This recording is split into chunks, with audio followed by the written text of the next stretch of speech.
Hello everyone, welcome to VOD of Consciousness with Sientir. I'm Sientir, and this is a relieved Captain Osric. Last time a couple of things happened, one of which was we leveled up. So I get some more attribute points. Now I don't have enough attribute points to be able to increase Axe Mastery. As you see, that requires 6. So I'm going to go ahead and put a couple points into Tactics, just because that will make my healing signet better. Yep, that's the reason. Anything else that I'd put them into would basically be stuff that I don't have attribute lines available to me for. So I do have some random stuff in my inventory to clear out. I have this inscribed chakram, and I have this tall shield, which is rather strange, but whatever. So I took a quick look at things. I can either get scale fins or worn belts to be able to get the belt pouch. So I'm not going to need both. I do want Grawl necklaces, though. So what I'm going to do... Actually, I'm going to wander over this way, because why not?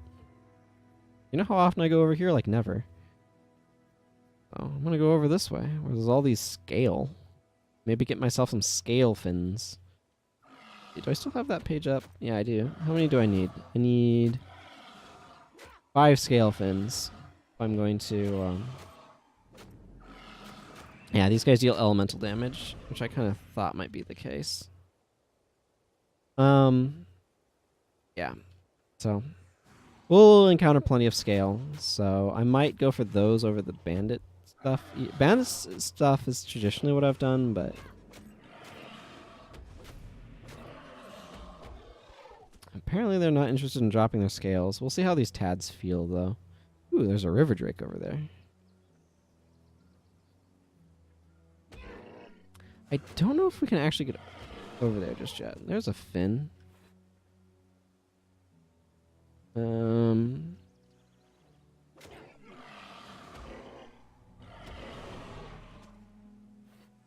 Yeah, a couple of scale fins here.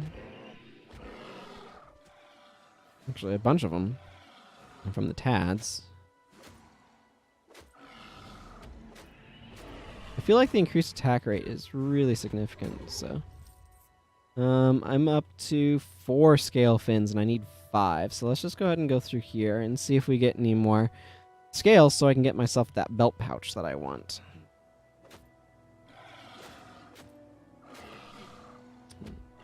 Well, I got myself a fire staff, apparently. I don't know what's up with that, but there we are.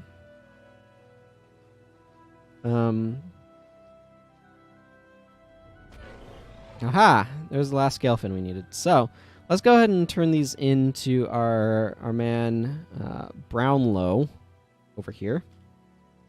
And get ourselves a belt pouch, shall we? That sounds good.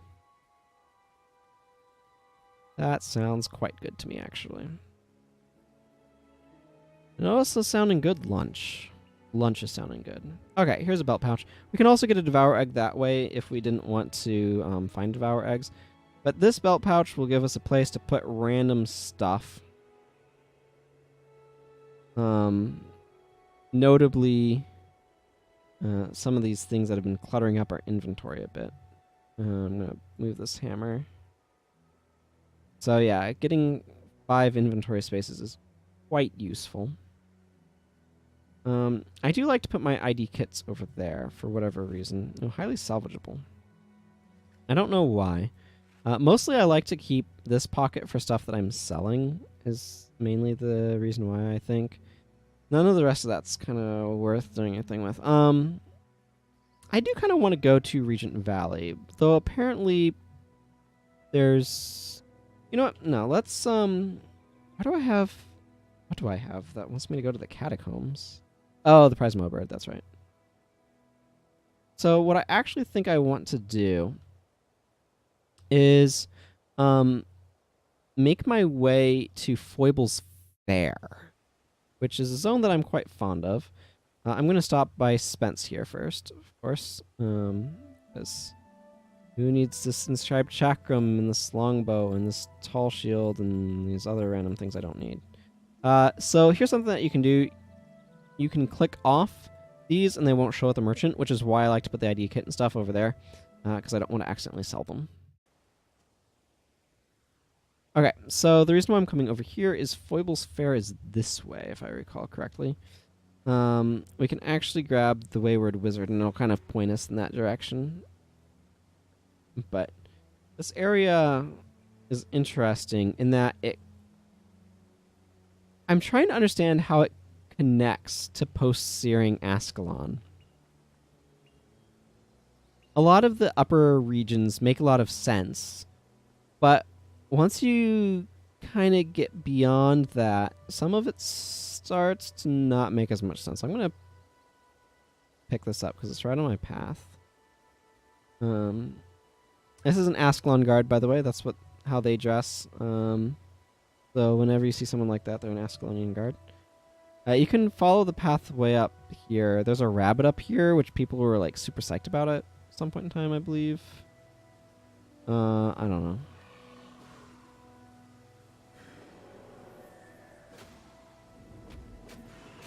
Man, the increased attack speed buff matters a lot, doesn't it? Certainly is a potent thing to have. I'm just going to come visit this rabbit. It's not meaningful, but... Wow, I just got 10 gold, maybe. The hidden stash is like a mechanic that doesn't show up anywhere else. Kind of interesting that way. I love all the red flowers in this area. It's quite pretty.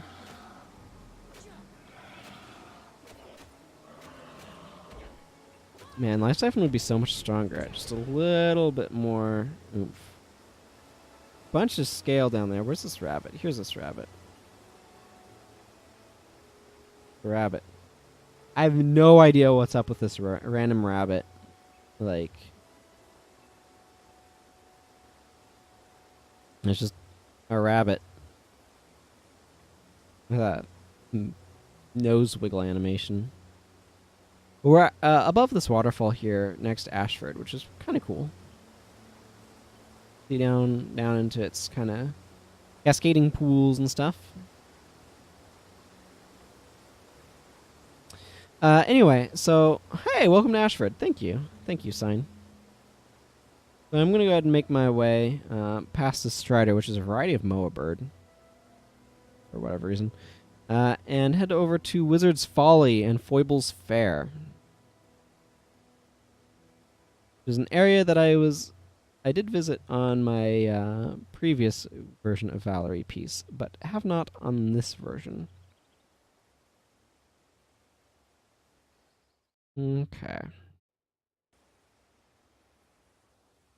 This big old broad cobblestone patch.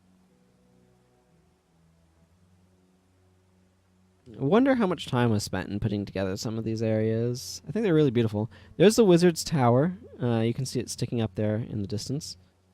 That's where we can learn about elementalist stuff.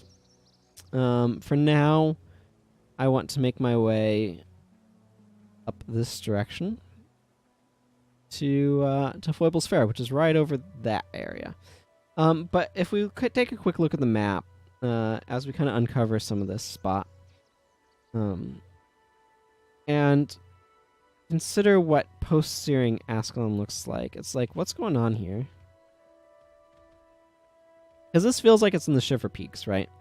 Like, it's all snowy and stuff. And I do like sort of this transitional area.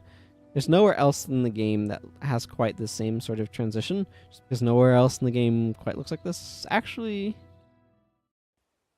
Is that entirely true? No, I'm not sure that that's entirely true. There might be some stuff in Eye of the North, because there's... The Char Homelands has some similar appearance to this spot. Here's Vassar. I don't think he actually has anything for us. He'll just tell us if we become a Mesmer from Lady Althea, he can teach us more. Relina can teach us more elementalist stuff if we choose to be an elementalist. Otherwise, we can talk to her about the Wayward Wizard, and she says, I can tell you where Orion went. He headed out northwest past the road. He thinks he'll find some royalists there, but Vassar thinks it won't work. I hope he doesn't get himself killed, but he can't expect me to go tromping all over the mountain looking for him.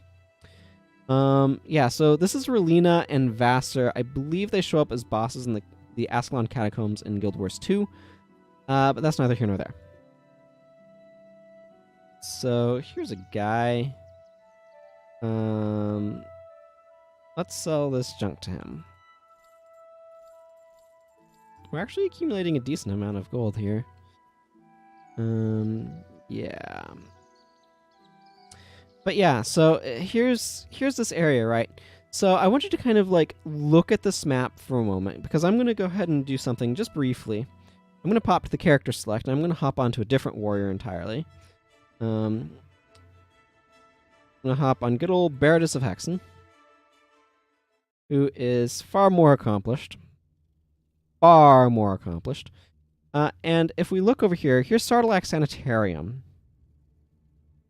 which is where Ashford Abbey is. So as you can see, down this way is into some mountainous area. We can't actually explore this area in post-searing Ascalon. Here's Regent's Valley. We'll be going into that later. But as you can see, this area is blocked off to us.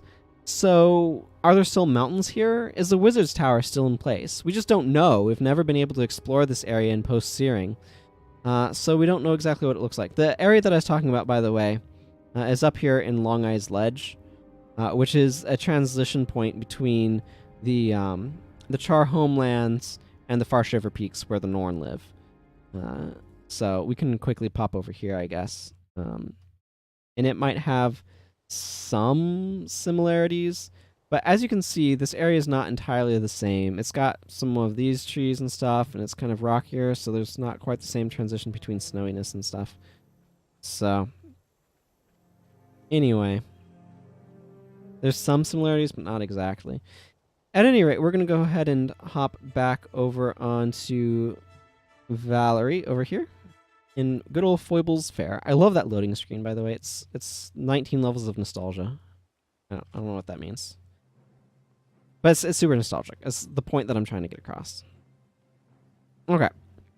So, we're going to go ahead and head back out this way, and I want to continue using the axe because there's going to be a lot of elementals that are non-fleshy, so the sword is not very good against them. I do love these brightly lit snowy areas. Like, there's this ice elemental here. Yeah.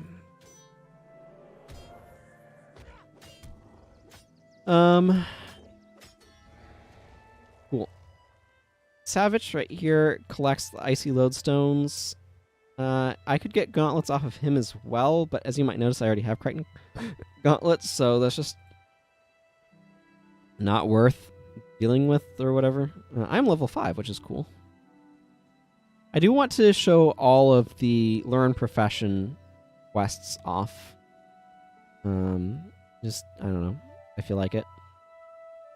And there's our Wizard's Tower. And at the base of it, we'll find Elementalist Azir. You can find Azir in post-searing Ascalon, close to Ascalon City as well. She, I don't know, hangs out, chats at you, whatever.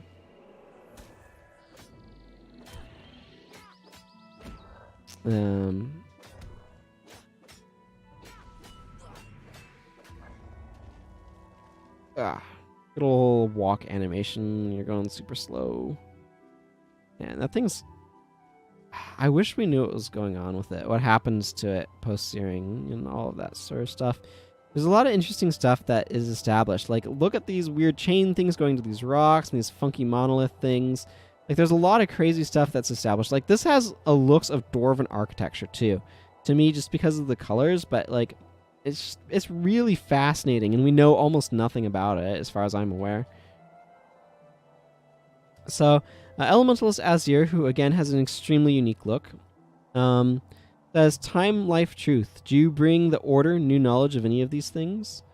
She says, perhaps you can help me with a spell I'm working on. The Order has asked me to investigate the disciplines of water magic, and so I have worked very hard to ready this place for the final casting. But each time I attempt to cast my wards, ice beasts appear and attack me, and I have to stop what I'm doing to fend them off. I'll give you the skills necessary to defeat them. If you just keep them from hurting me too much, I should be able to finish researching the Ward Against Harm spell. What do you say? Ward Against Harm is an elite water magic ward, which is very unusual because all the other wards are in earth magic. So I have to lose my necromancer skills, and she gives me Firestorm, Aura of Restoration, and Glyph of Lesser Energy. And now she'll be attacked by these enemies right here. And I can drop a firestorm on them and then spin. And the firestorm will just deal really good damage to them and do a good job of taking them out. So she'll just kind of stand here. She'll say, I'm still preparing for the final cast. Be on the lookout for these ice beasts and keep your firestorm ready. Best to wait for them to stop moving before you cast, which is actually really good advice. Otherwise, the firestorm will kind of launch where they were instead of where they are. As you can see, Cyclone Axe is also really good here. I'm not too worried about these guys, honestly. They're all level 1.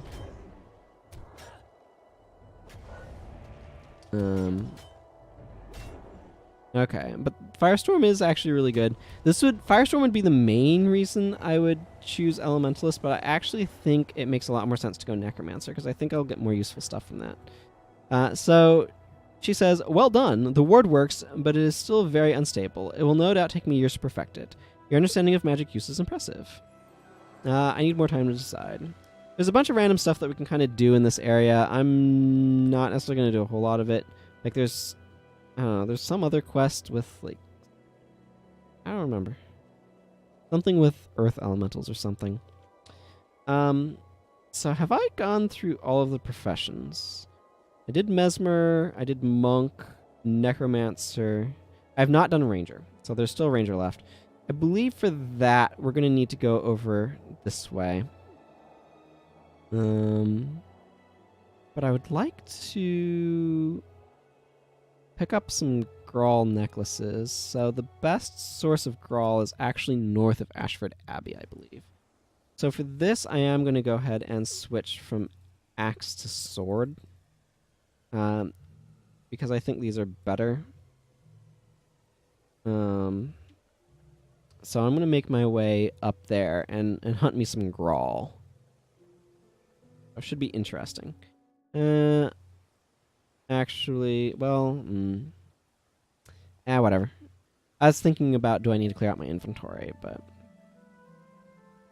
I don't know that I'd need to, especially.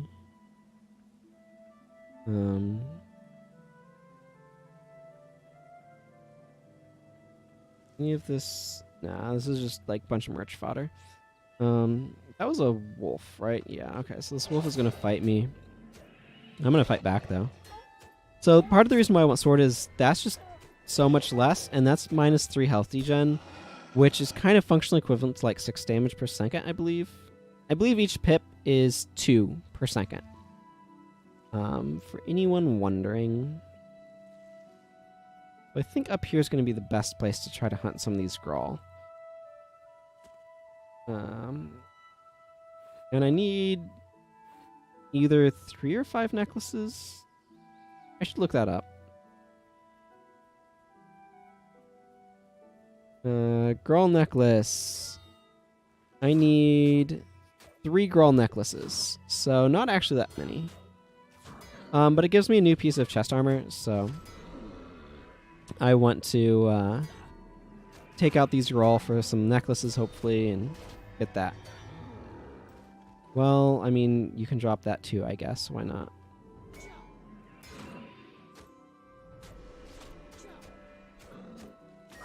No necklaces. One of the things is we're right near the portal, so I can kind of just respawn some of these Grawl without it being too terribly difficult. They'll also kind of be worth a decent amount of experience points still, I imagine. Plague worms all the way up here. Huh. Interesting. Very interesting. And that's not a necklace. I see why it's only 3 necklaces. These Grawl are not particularly interested in dropping their necklaces. The collector is on the way to Regent Valley, by the way, which is part of why I'm kind of wanting to go through here. For it. Yep. I'm just going to salvage these as I make my way over to the portal to respawn Grawl. I'm not sure if there's good Grawl to be hunting on the other side or not. I'll have to investigate. Still no blues. Only blues are really worth identifying at this low of level. You just don't get enough additional gold value from identifying. Actually, while I'm here, I can do a couple of other quests. So, hello, opposition to the king. You must be joking. Not since King Dork himself has Ascalon had a finer king than Adalbern. The only good royalist is a dead royalist, I say. Excuse me, my mistake. So, theoretically, we're asking them about their royalist leanings or whatever. Okay, so there's a bunch of Grawl up here that I can hunt as well. Grawl Shaman. Grasden has 2 things for us. The second profession is not something there. So we can get a tithe. He says, you're here to collect Baradin's tithe. You look like you could use a little assistance on the return trip. I'm certain that Devona will be watching over you should you encounter any bandits on your way back. You're not particularly, but whatever. So he says, from what I have seen, King Adalbern is a man of great compassion. There will always be those malcontents who seek to blame every hardship in life on the current monarch. Many of the royalists are merely misguided. In time, they will realize the error of their ways. I hope you are right. And then Kasha right here says, maybe you don't remember how Ascalon was before Adalbern. The crown peddled influence to guilds for the slightest show of coin. Who would wish for a thing like that to return? Not I. Long live the king. So we can see that none of them are actually, like, against the king or any of that business. But I'm not going to use Frenzy here because these guys are dealing elemental damage, not physical damage. So I would suddenly be taking a lot more pain. You can see that this guy's health is like way low because he used infused health on the other one. I really wish they drop their necklaces more often, but whatever. What can I do? I can't make them drop faster or more often or whatever, so. I'm going to just go ahead and take a little bit of extra damage. Just take that guy down faster. Oh my goodness, there's a bunch of Grawl down there. That should hopefully help. At least some of them have some necklaces. Some jewelry for me. That hole is full of rocks. I don't know. I'm a big fan of Ascalon, and I'd love to see more of it. Let's learn more about it. Learn more of its history. That sort of thing. There's a strongbox icon in our inventory. This is Baradin's tithe. Anyone who was wondering. These level 1 Grawl are not especially aggressive, as I recall.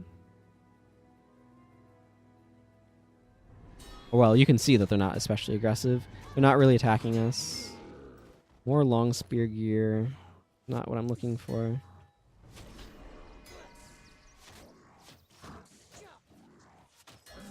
There's a necklace, finally. Just need one more, thankfully. The shaman is aggressive. And so are some of these other guys, apparently. This is actually a spot where I think it makes sense to use Firestorm, so I'm going to.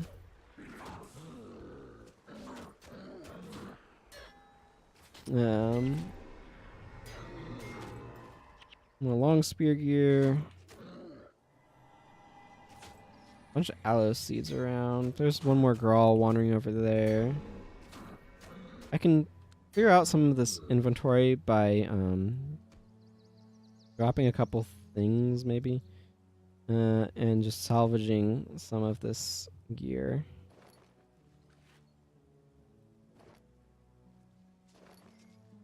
There, that cleared things out. Okay, so let's go. Just I don't know, continue roaming the hills of Ascalon, fighting Grawl. Like that's what I'm doing right now. This area is really cool. I don't usually come over to this spot, so I'm appreciative that there's something that's encouraging me to kind of explore the full geography more. More gear though. That's not what I'm looking for. I'm looking for necklaces. Okay, there's more Grawl over that way, so we'll be heading that way after we take this guy down.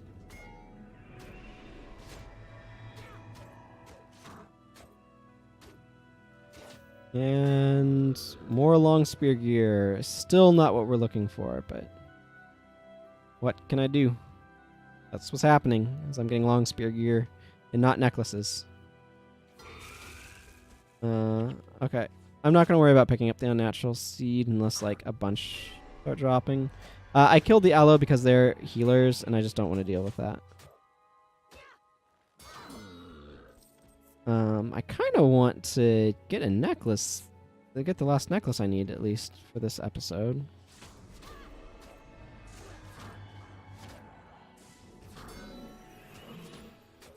You can see the strength of the bleeding right there. There's the last necklace I need. Let's go ahead and take these guys off of me.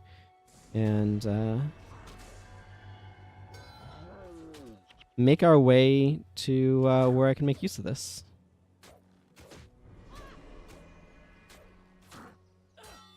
Yeah. Okay. So I'm going to make this a bit of a longer episode again today because I want to do some stuff. I want to get to Fort Ranik to end this episode.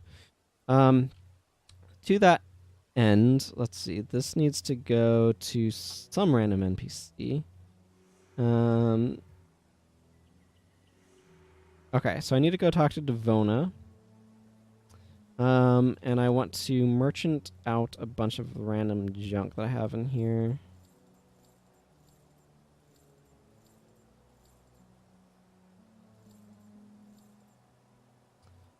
Have I identified this? No, I have identified as worthless. Well, let's go ahead and pick me up a new salvage kit anyway.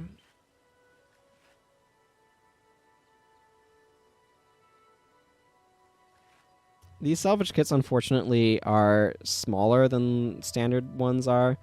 Yeah, there's not much I can do about that fact. Okay, so I've gotten done with him what I need to do. So let's go talk to Devona and turn in a couple of quests, shall we? And then make our way to where I can get this new piece of armor that I was killing Grawl for. It doesn't matter much, but it does matter a little bit, so I forget what the reward for getting all of his pigs in is. It might actually be a belt pouch, now that I'm thinking about it, but I don't remember for sure. Either way, it's not something I feel like dealing with, because it's a giant pain in the rear end. And it's not a formal quest either, so never mind it. This is the warthog skin. Okay, so Tithe of Ashrabi. Thank you for delivering the tithe. I trust you didn't run into any trouble you couldn't handle. You can be sure I will pass word of your bravery on to Sir Titus. Obviously, this wasn't a big deal at all because we could just fast travel back here. So, and she says, so the Duke's people are loyal to Adalbern after all. I'm pleased to hear that. And I like that because neither of those gave me worthless items that I don't need. So we want to go to Regent Valley. There's a bunch of cool stuff there. But the main thing that we want is to get to Fort Ranik. And then we'll explore that area more thoroughly, most likely next time. But to Fort Ranik we go. And it is in Regent Valley. And along the way, I should be able to trade these Grawl necklaces in for something actually more useful, by which I mean a new piece of armor. I'm going to ignore the scale. I don't feel like fighting a random scale. I wish I had an increased move speed skill, but I don't. It's just, that is how it goes, I suppose. So Kaylee right down here will be able to get me a new top piece of armor. So as you can see, I can get a Crichton cuirass. I don't know why they decided to make the next level of armor Crichton armor. That's just what it is. So we don't need this ringmail hauberk anymore.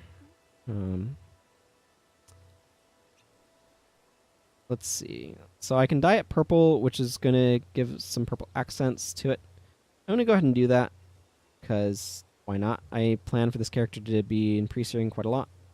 So might as well make use of my purple dye to make my armor a little bit more purple, which I like. Purple is my favorite color. And now you know trivia about me, haha. So this gives us a sign, Fort Ranik that way, King's Watch this way. King's Watch is a location where there's a bunch of random importance, or there's some random quest stuff later on, but it has some significance now as well in that, yeah, it has to do with where like kings are coronated and all that sort of stuff, so we'll undoubtedly go there later, but right now I just want to make my way to the fort. So that you saw the sign there for. And it's just journeying east across some bridges and stuff. I'll fight things that fight me, but otherwise I'm not looking to battle things. Actually, I'm going to ignore the scale now that I think about it. I just don't want to deal with them. If it gets too bad, maybe I'll fight them. But honestly, I just don't want to deal with it. Ivor True Shot up here might be worth stopping by. Maybe? Does he... He's a ranger, but I think it might be Nente that is the actual ranger trainer. I think it's Nente or Aiden. What do you say, Ivor?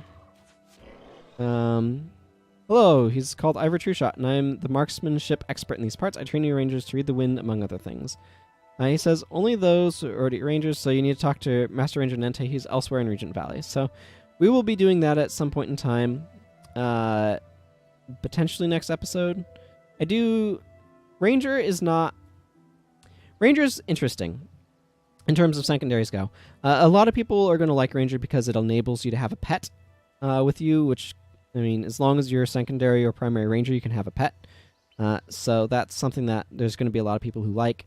Pets are fine. I'm kind of... You need to build around them to make them worth bringing, in my opinion. Otherwise, they're just kind of a burden on what you're trying to do. They add a little bit of additional damage, but also an additional heal burden. And they're not... If you don't build around them, they're not especially powerful. But certainly, I think that they can be worth using. I'm not inclined to go part ranger because I don't really need to use a bow. And, like, bluntly, ranger is really difficult to try to use as a warrior because ranger skills are all energy based and the ranger primary attribute is energy management.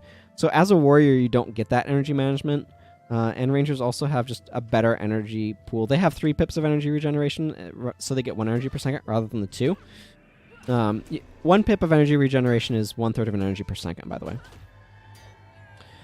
So it's just not really worth grabbing ranger, I think, because I don't have anything that I would get from it that I especially want. But certainly you can go warrior ranger. Just the skill selection that you have is very limited. So I think the necromancer stuff is more interesting to me, so I think I'm probably going to go that direction. But I do want to show off all of those skills, plus you get like 250 experience points that you wouldn't get otherwise and stuff, so... I might need to take out this scale. They're going to pester me the entire way if I don't.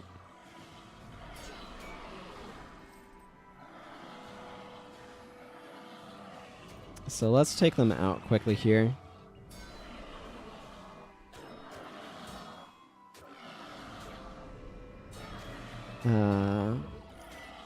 It's interesting just kind of like the build craft involved in this game and trying to figure out what professions to kind of pair with each other. There's certainly a lot of validity to different combinations. Some of them are more valid than others, shall we say. So for example, there's a bunch of monk enchantments that are like maintained enchantments that cost a pip of energy regeneration to maintain that are actually not bad to use on warrior. But frankly, like, you don't, like, how do I word this? Like, it's not bad to use on warrior, but like, it's not so amazing, as it were. Like, there's some smiting prayer stuff that can be useful on a warrior. Notably one that increases melee damage. That's a maintained enchantment as well. But you're not going to be a healer, right? You're not going to try to be healing people as a warrior monk. You just don't have the energy pool for it, and that's just not what the warrior is built for. So secondary professions have really interesting interactions with primary professions. There's certainly a lot of stuff that you could do. You can try to fill gaps. So for example, you could go /ranger or /mesmer as a warrior to be able to bring skills to snare enemies so you can catch up to them more easily. But you can also do that with a bunch of warrior skills, so it's not really a good, in my opinion, like a great reason to do that. I do like the ball hammer skin to some extent. We just need to follow this path. We're almost to Fort Ranik. I know this is a pretty long episode. But if I just stop in the middle of the wilderness like this, I don't know. I feel like Fort Ranik's a really good conclusion. If I stop in the middle of the wilderness, I've basically not gotten anywhere. So as you can see, there's just a ton of scale through here. This guy is kind of in my way. Well, that wasn't really worth energy. Whatever. Is this... yeah. So that's not particularly useful. I didn't think it was. This scale is kind of in the wall. That's interesting.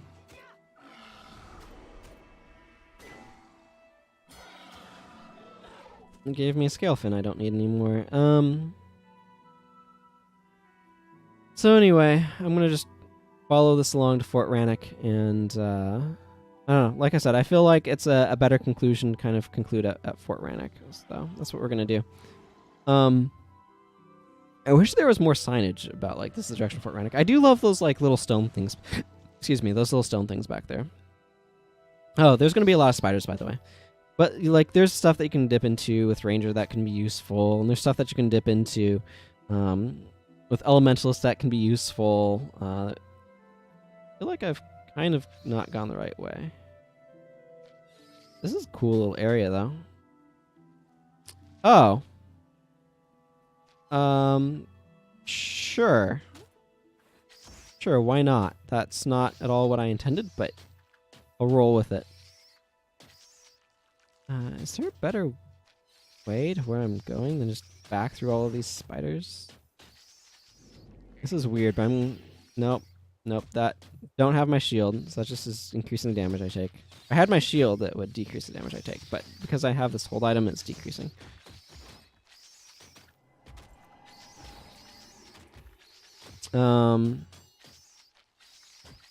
This apple crate is actually for a quest. There's a reference to it in Guild Wars 2 with an offspring, but there's a lady up here called Mary Malone, which wants you to retrieve her apple basket, and I've inadvertently wandered off to where her apple basket is, so I have picked it up and I'm going to take it to her right away. Fort Ranik's actually just right up here, so I took a wrong turn. That happens. My apologies. It's been a while since I've been through here. But yeah, that's an aqueduct, by the way, just taking water along places. So, and there's an Academy Monk over there. There's all sorts of like hints at world building that's just not really explored heavily, which I find a little... I'd like to dig in more, but... She says, I'm so glad you happened along. Could you help me, please? I was out here picking apples. I'd almost filled my basket when the spiders... Ugh, they were everywhere. It must have been the scent of the apples that attracted them. Anyway, I dropped my basket and ran. What else could I do? But I won't get any wages for today if I don't get that basket back. Can you go into the orchard and get my basket for me? Those spiders won't give you any trouble, I'll warrant. No problem at all. Here is indeed your apple basket. Thank you so much. You're so kind to help me. I don't know what I would have done. So, yeah, we just did that quest without really intending to do that quest. I've been planning on doing it later, but I accidentally did into it, so here we are. And here's Fort Ranik. So, some random players here. So this is going to go ahead and conclude this episode, but before I do that, I just want to read the description of Fort Ranik. It says, used as a training facility for the Ascalon army, Fort Ranik houses new recruits. Here, soldiers learn what it takes to be one of Ascalon's finest and bravest, and how to use their talents to defeat the enemy. Fort Ranik is one of the best equipped strongholds in the kingdom. So, that's a little bit about Fort Ranik. Anyway, that's going to go ahead and conclude it for today. So, until next time, everyone, take care. Bye-bye.